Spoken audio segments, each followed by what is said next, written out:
to Nuweiba, the purpose was to verify, to document, and to establish hypotheses that this could be a link in the Exodus pathway.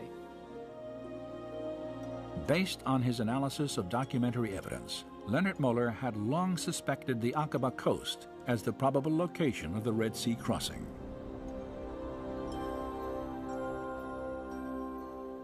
In 1997, he heard reports from other divers who claimed to have found unusual coral structures, some resembling the shapes of chariot wheels. Muller decided to investigate these claims for himself. The first time I was diving there, of course, we were then looking for possible artifacts. And I had seen on some pictures what we could look for. I was skeptical and excited, because if this is the place for the crossing, then of course that's a big thing. So I was excited about that. But I was also skeptical because 3,500 years, that's a long time. But if Nuweiba is the crossing site, then of course you would expect to find remains of the Egyptian army.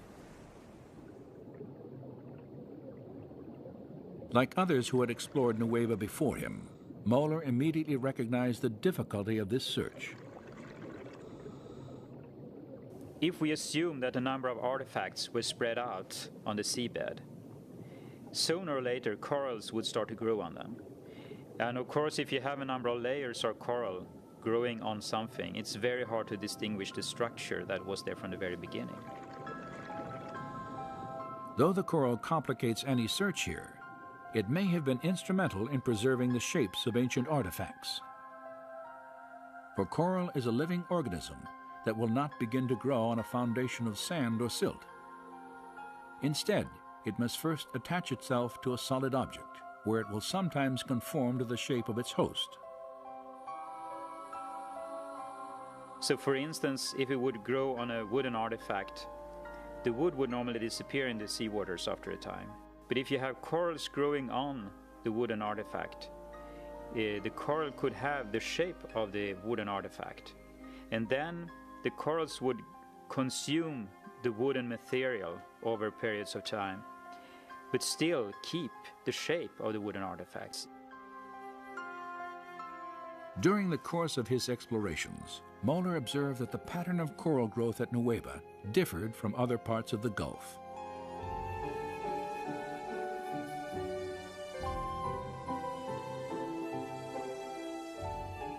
Unlike the coral at the northern and southern ends of Aqaba, which often forms large, dense reefs, some covering many acres, the formations at Nuweiba Beach are generally smaller and scattered randomly across the sea floor.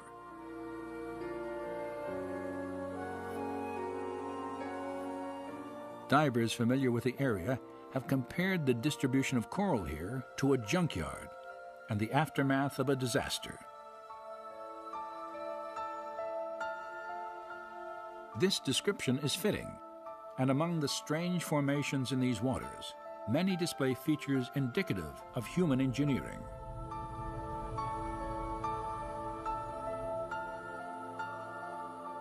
When we dive and when we film at the Nuweiba location, we look for certain structures, and you try to look for 90-degree angles or circular objects, wheel-like structures. So that is what you scan for, so to speak, when you dive. There are situations where you see something that looks like an axle, a hub, something that looks like a wheel, and you say to yourself, this is not a coral reef, this is a coral growth on an artifact. And that is what's different to me when I compare corals at other locations around the world. Since the earliest explorations at Nuweiba, one distinctive type of formation has often been identified on the sea floor. A slender, table-like structure, sometimes standing on end, with a coral-encrusted base, a straight shaft, and a circular top. It's a 90-degree angle, a right angle, between something that looks like an axle and the wheel. And you can see this in different varieties, and it looks very different from normal coral growth. And it is like a man-made structure with a coral growth on it.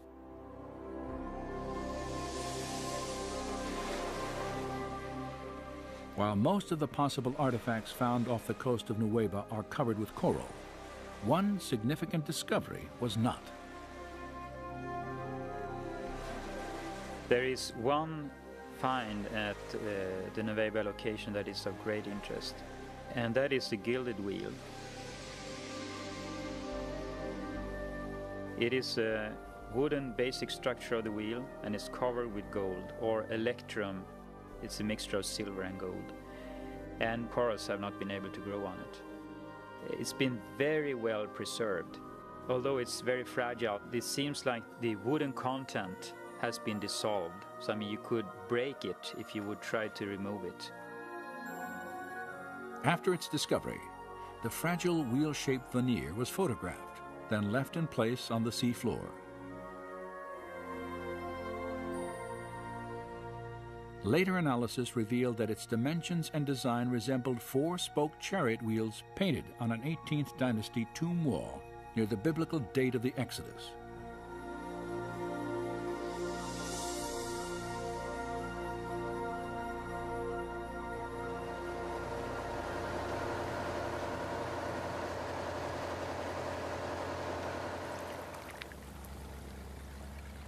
After reviewing photographic evidence and making several dives of his own, Moeller concluded that a more systematic investigation of the Nueva seafloor was warranted.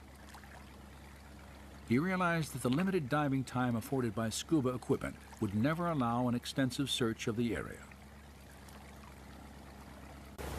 A higher level of technology was necessary, and in the spring of 2000, the Discovery Media team lowered a robotic camera into these waters for the first time.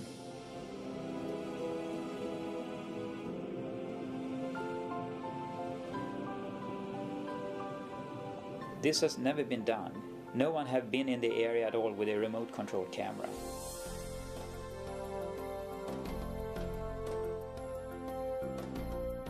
Controlled from the ship, the camera was maneuvered across the seafloor, transmitting video images for study and evaluation.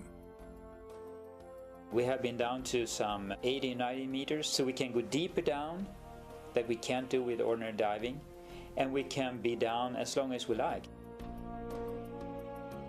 As in his previous searches at Nueva, Moeller scrutinized the coral for specific shapes.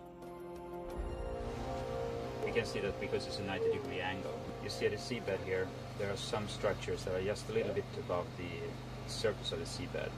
They have a cross-like appearance, it's 90-degree angles, and there's a hole in the middle. So the hub would be here? Possibly a hub there, yeah. And the wheel would be a circle around. This would be the rim of the wheel here? Yeah. Okay. So this could be a spoke here, possibly? Yeah, possibly a spoke? Yeah.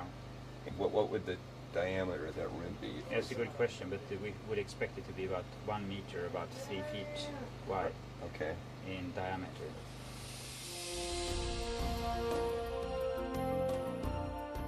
The robotic camera's survey revealed many shapes and objects familiar to Moeller, including coral formations with right angles, arches, discs, and straight shafts, fused into larger masses that had the appearance of twisted wreckage.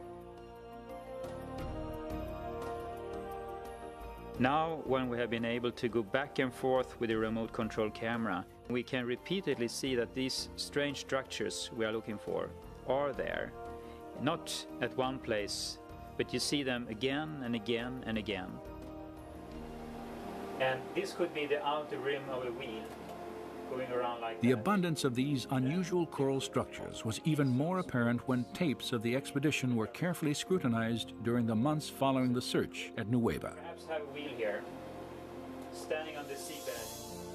When you sit and look at these films that has been taken by the remote camera, you see all these strange artifacts or coral growth on some artifacts or structures that appear repeatedly, time after time, at different locations at this spot. And you can sit there and think, well, what is this? This doesn't look like normal coral growth. And it is amazing to see that so many things and such large areas down there that are like a man-made structure.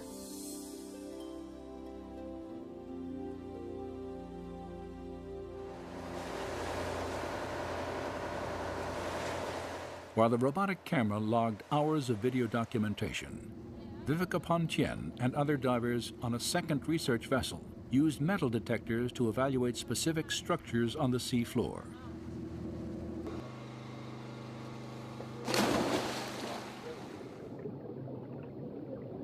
Pontien and her colleagues realized that the wheels of many Egyptian chariots were often reinforced with bronze.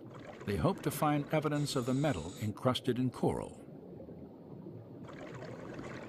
A scan of this formation indicated a circular metallic pattern around its edge, perhaps evidence of the broken rim of a chariot wheel. Other coral formations examined also contained fragments of metal.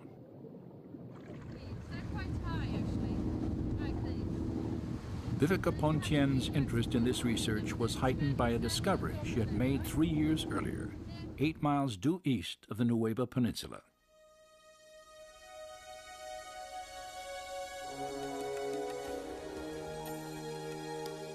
During her stay in Saudi Arabia, Pontien not only searched for Mount Sinai, she also made several dives in an attempt to document evidence of the Egyptian army on the Saudi side of the Gulf. And the Bible tells that Israel saw the Egyptians lying dead on the shore after they came across. So I figured there must be some stuff on the Saudi side. At one spot there is like a very shallow sort of land tongue going out in a straight angle towards Nuweiba. You could tell it by the shift of the color of the water. You could see how it was turquoise far out, you know. So I thought this would be interesting for exploration, so we did some dives near to that.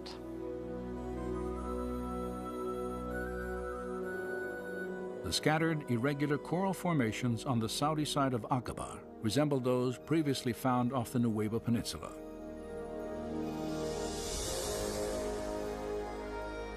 In the midst of them, Pontien photographed this circular object attached to what appears to have been a broken axle or hub.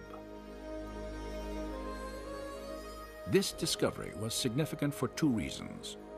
Pontien had documented the coral-encrusted form of a wheel with dimensions similar to ancient Egyptian artifacts directly across from the proposed Nuweiba crossing site. Her find also provided independent confirmation of earlier evidence establishing wheel-like formations on both coasts of the Red Sea, in accordance with descriptions in the biblical record. And the Lord looked down on the Egyptian army, and he made the wheels of their chariots come off.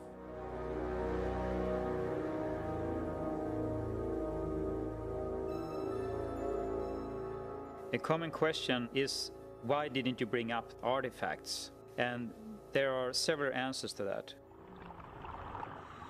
The best thing to do when you find something is just to keep it in position.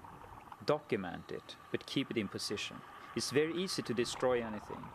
And the other thing, it's illegal to remove artifacts, but also you're not allowed to bring up any corals from the Red Sea.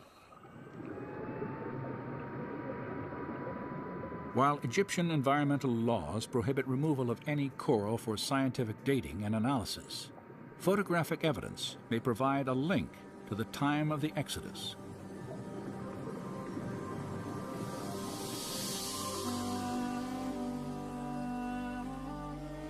Scholars have recognized that